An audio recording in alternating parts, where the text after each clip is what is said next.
pihak Polres Jakarta Selatan menyatakan sudah siap untuk mengamankan jalannya sidang lanjutan kasus dugaan penistaan agama dengan terdakwa Basuki Cahayapurnama. Dan untuk mengetahui informasi selengkapnya, kita sudah bergabung bersama Rosalin Asmarantika. Rosalin, bagaimana proses pengamanan yang dimaksudkan oleh pihak Polres untuk sidang Ahok besok? Ya Maria, sejumlah mekanisme atau strategi pengamanan ini sudah dilakukan dan juga sudah dirangkai begitu oleh pihak Polres Jakarta Selatan. Dan bahkan tadi ini sebelum jumpa pers, Kapolres Jakarta Selatan Kombes Pol Iwan Kurniawan sempat mengecek sejumlah kesiapan pengamanan di sekitar Gedung D, Auditorium Kementerian Pertanian, yang nantinya ini akan menjadi ruang sidang lanjutan atau sidang keempat kasus dugaan penistaan agama dengan terdakwa Basuki Cahayapurnama. Di sekitar lokasi ini nantinya akan ada 2.500 personil kepolisian yang terbagi dalam 4 ring pengamanan. Dan ini diturunkan dari Polres Jakarta Selatan maupun juga Polda Metro Jaya, itu untuk yang berada di ring 1 hingga ring 4 atau yang berada di dekat ruang persidangan begitu. Namun di luar itu atau di luar pagar dari Kementerian Pertanian ini nanti juga pihak kepolisian akan menurunkan lebih banyak lagi personil. Ini antisipasi adanya gangguan ataupun juga eskalasi reaksi dari masyarakat, karena seperti yang kita tahu Maria, ini banyak sekali masyarakat yang mengawal kasus ataupun juga sidang kasus dugaan penistaan agama ini.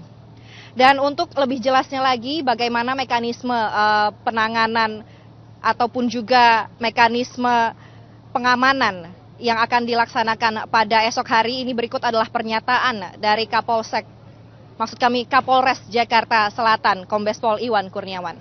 Dari jajaran kepolisian, Polres Jakarta Selatan dibantu oleh Polda Metro Jaya dan juga beberapa instansi lain siap untuk melaksanakan pengamanan sidang besok. Adapun personil yang dilibatkan ini cukup banyak. Mungkin saya jelaskan untuk yang insat saja di kementerian ini dan juga dibagi beberapa ring, kurang lebih hampir 2.500 personil. Tetapi untuk yang di luar itu, ini cukup banyak. Saya tidak bisa jelaskan kepada rekan-rekan sekalian karena itu merupakan satu bagian dari sistem keamanan. Tetapi yang insert kurang lebih hampir 2.500 personil dibagi menjadi kurang lebih 4 ring. Tetapi di luar itu cukup banyak cadangan personil, anggota yang juga siap untuk melaksanakan pengamanan. Maria? Laporan langsung dari Rosalin Asmarantika, terima kasih.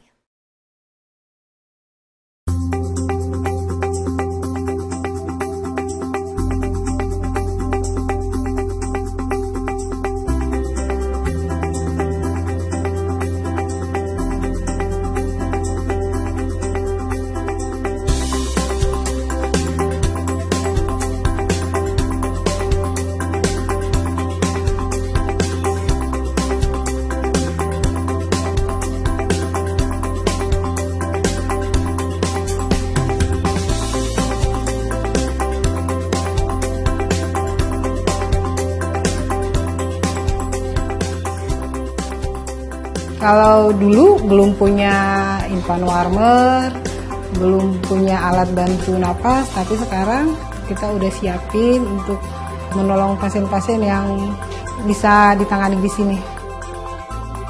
Di ruang bersalin itu, ibu-ibu yang mau melahirkan dan yang akan melahirkan itu kita rawat 24 jam. Pelayanan sih bagus. Yang pertama di sini, yang kedua juga di sini. Siap siaga, langsung dilayanin. Saya langsung ke sini, langsung diberi tempat buat cek-cek. Fasilitasnya juga bagus, lengkap.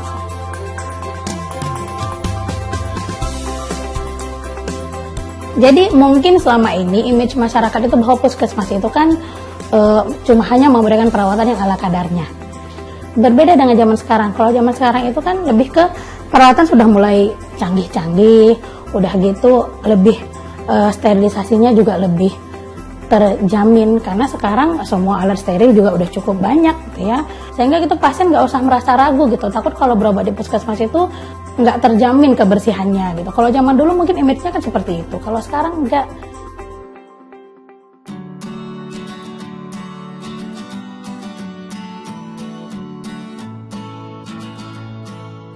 Untuk kegiatan di luar gedung, kami memiliki banyak kegiatan seperti posyandu, kemudian imunisasi yang belakangan ini marak, yaitu imunisasi HPV untuk mencegah kanker leher rahim pada siswi kelas 5 SD di sekolah dasar yang ada di DKI Jakarta, khususnya di wilayah Kecamatan Senen. Sehingga setiap anak yang mendapatkan imunisasi ini adalah secara gratis, tidak dipungut biaya. Padahal kita tahu sendiri vaksin HPV ini sangat mahal banget.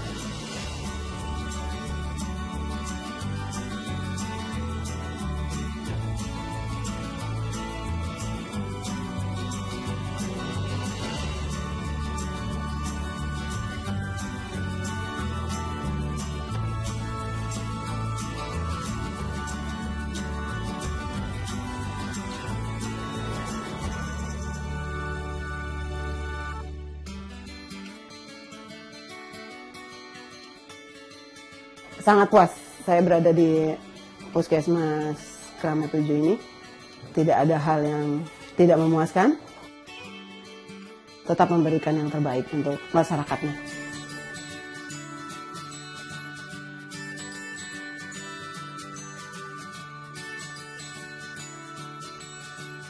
Dibantu sama tim yang ramah juga, dari pendaftaran sampai bidannya dan sampai dokter anaknya. Lebih tertata, lebih rapi, lebih teratur.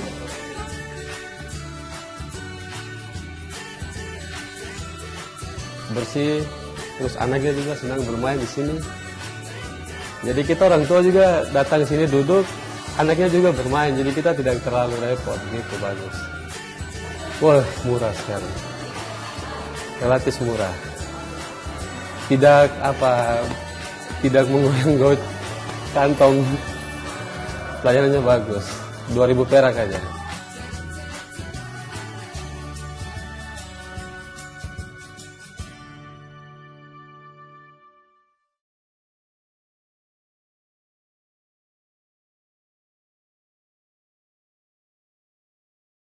Pemirsa, banjir menjadi masalah klasik yang membelit ibu kota. Gubernur silih berganti di Jakarta, namun belum satupun yang memiliki jurus jitu untuk menuntaskannya. Para calon gubernur yang bertarung dalam pilkada kali ini pun ditantang untuk menuntaskan masalah banjir DKI Jakarta.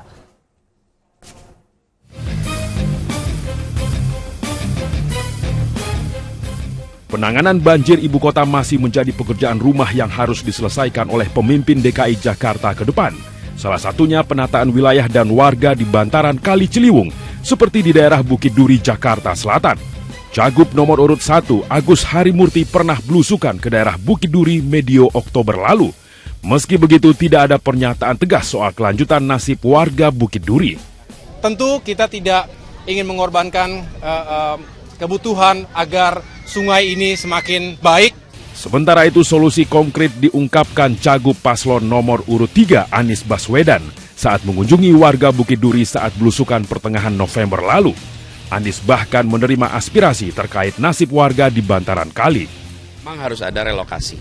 Prosesnya dilakukan dengan baik sehingga mereka dapat kehidupan juga di tempat itu. Kita akan berikan solusi pada mereka, tempat baru yang nyaman, yang terjangkau, akses kesehatan dan pendidikan. Itu yang akan kita laksanakan. Fakta menarik justru datang dari Cagup nomor urut 2. Ahok belum pernah sekalipun datang ke Bukit Duri. Bahkan belusukan Ahok terakhir saat menemani kampanye Joko Widodo pada Pilkada 2012 silam. Janjinya kala itu penataan warga dengan konsep kampung deret yang tidak pernah terlaksana. Bahkan justru berakhir dengan penggusuran paksa. Adanya penggusuran paksa justru semakin memiskinkan mereka. Penggusuran paksa jelas-jelas mencederai hak asasi manusia. Jadi hak atas perumahan itu adalah hak konstitusional yang diatur oleh Undang-Undang Dasar. Lantas, benarkah Ahok tidak belusukan karena segan ditagih janjinya dulu? Tim Liputan MNC Media melaporkan.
Untuk lebih jelasnya lagi bagaimana mekanisme penanganan ataupun juga mekanisme pengamanan yang akan dilaksanakan pada esok hari ini, berikut adalah pernyataan dari Kapolres Jakarta Selatan, Kombes Pol Iwan Kurniawan. Dari jajaran kepolisian, Polres Jakarta Selatan dibantu oleh Polda Metro Jaya dan juga beberapa instansi lain siap untuk melaksanakan pengamanan sidang besok. Adapun personil yang dilibatkan ini cukup banyak. Mungkin saya jelaskan untuk yang insert saja di kementerian ini dan juga dibagi beberapa ring, kurang lebih hampir 2.500 personil. Tetapi untuk yang di luar itu, ini cukup banyak, saya tidak bisa jelaskan kepada rekan-rekan sekalian, karena itu merupakan satu bagian dari sistem keamanan. Tetapi yang insert kurang lebih hampir 2.500 personil, dibagi menjadi kurang lebih 4 ring. Tetapi di luar itu cukup banyak cadangan personil, anggota yang juga siap untuk melaksanakan pengamanan. Maria? Laporan langsung dari Rostalin Asmarantika, terima kasih.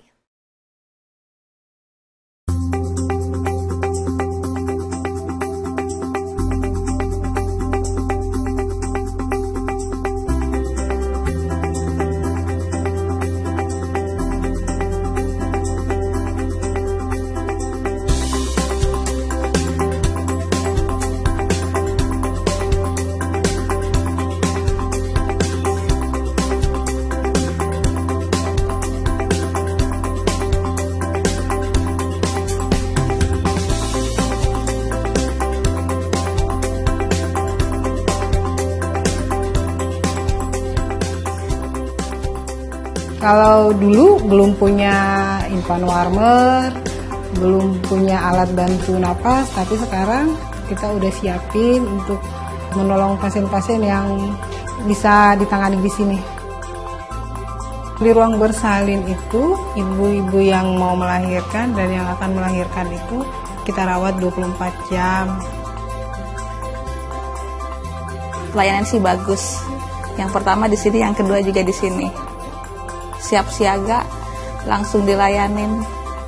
Saya langsung ke sini, langsung diberi tempat buat cek-cek. Fasilitasnya juga bagus, lengkap.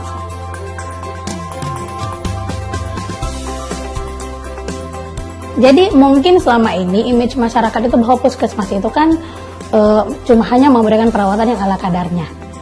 Berbeda dengan zaman sekarang. Kalau zaman sekarang itu kan lebih ke perawatan sudah mulai canggih-canggih, udah gitu lebih sterilisasinya juga lebih terjamin karena sekarang semua alat steril juga udah cukup banyak gitu ya, sehingga gitu pasien nggak usah merasa ragu gitu, takut kalau berobat di puskesmas itu nggak terjamin kebersihannya gitu. Kalau zaman dulu mungkin image-nya kan seperti itu, kalau sekarang enggak.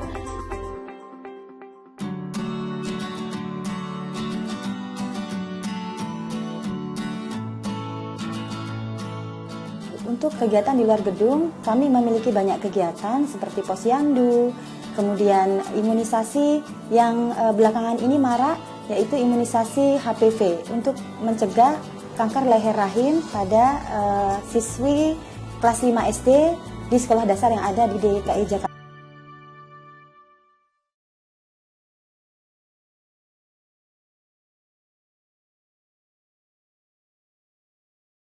Pemirsa, banjir menjadi masalah klasik yang membelit ibu kota. Gubernur silih berganti di Jakarta, namun belum satupun yang memiliki jurus jitu untuk menuntaskannya. Para calon gubernur yang bertarung dalam pilkada kali ini pun ditantang untuk menuntaskan masalah banjir DKI Jakarta.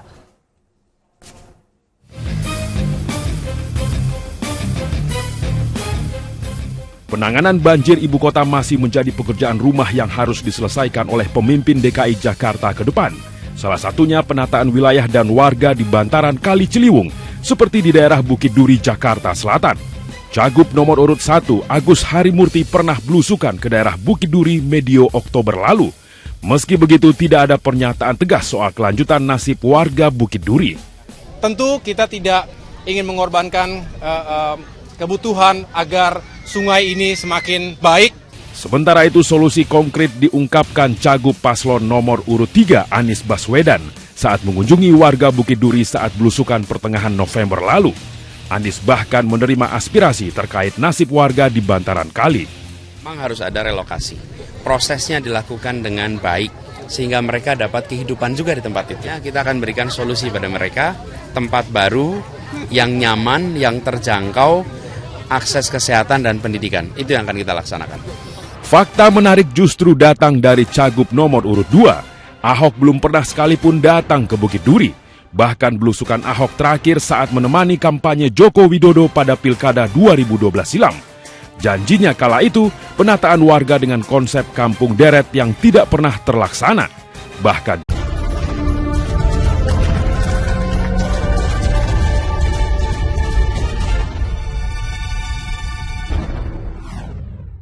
pihak Polres Jakarta Selatan menyatakan sudah siap untuk mengamankan jalannya sidang lanjutan kasus dugaan penistaan agama dengan terdakwa Basuki Cahayapurnama. Dan untuk mengetahui informasi selengkapnya, kita sudah bergabung bersama Rosalin Asmarantika. Rosalin, bagaimana proses pengamanan yang dimaksudkan oleh pihak Polres untuk sidang Ahok besok? Ya Maria, sejumlah mekanisme atau strategi pengamanan ini sudah dilakukan dan juga sudah dirangkai begitu oleh pihak Polres Jakarta Selatan. Dan bahkan tadi ini sebelum jumpa pers, Kapolres Jakarta Selatan Kombes Pol Iwan Kurniawan sempat mengecek sejumlah kesiapan pengamanan di sekitar Gedung D, Auditorium Kementerian Pertanian, yang nantinya ini akan menjadi ruang sidang lanjutan atau sidang keempat kasus dugaan penistaan agama dengan terdakwa Basuki Cahayapurnama. Di sekitar lokasi ini nantinya akan ada 2.500 personil kepolisian yang terbagi dalam 4 ring pengamanan. Dan ini diturunkan dari Polres Jakarta Selatan maupun juga Polda Metro Jaya, itu untuk yang berada di ring 1 hingga ring 4 atau yang berada di dekat ruang persidangan begitu. Namun di luar itu atau di luar pagar dari Kementerian Pertanian ini nanti juga pihak kepolisian akan menurunkan lebih banyak lagi personil. Ini antisipasi adanya gangguan ataupun juga eskalasi reaksi dari masyarakat, karena seperti yang kita tahu Maria, ini banyak sekali masyarakat yang mengawal kasus ataupun juga sidang kasus dugaan penistaan agama ini. Dan Jakarta khususnya di wilayah Kecamatan Senen. Sehingga setiap anak yang mendapatkan imunisasi ini adalah secara gratis, tidak dipungut biaya. Padahal kita tahu sendiri vaksin HPV ini sangat mahal banget.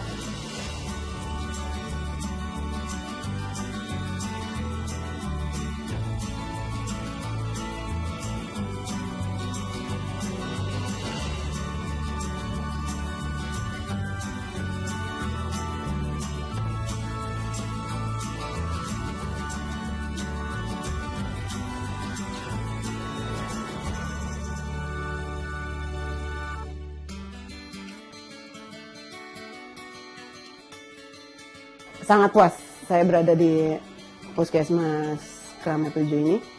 Tidak ada hal yang tidak memuaskan.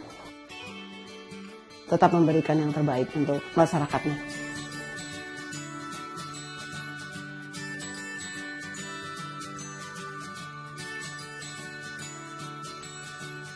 Dibantu sama tim yang ramah juga, dari pendaftaran sampai bidannya dan sampai dokter anaknya.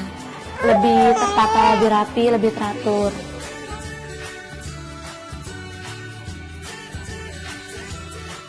Bersih, terus anaknya juga senang bermain di sini. Jadi kita orang tua juga datang sini duduk, anaknya juga bermain, jadi kita tidak terlalu repot, gitu bagus. Wah, murah sekali, relatif murah.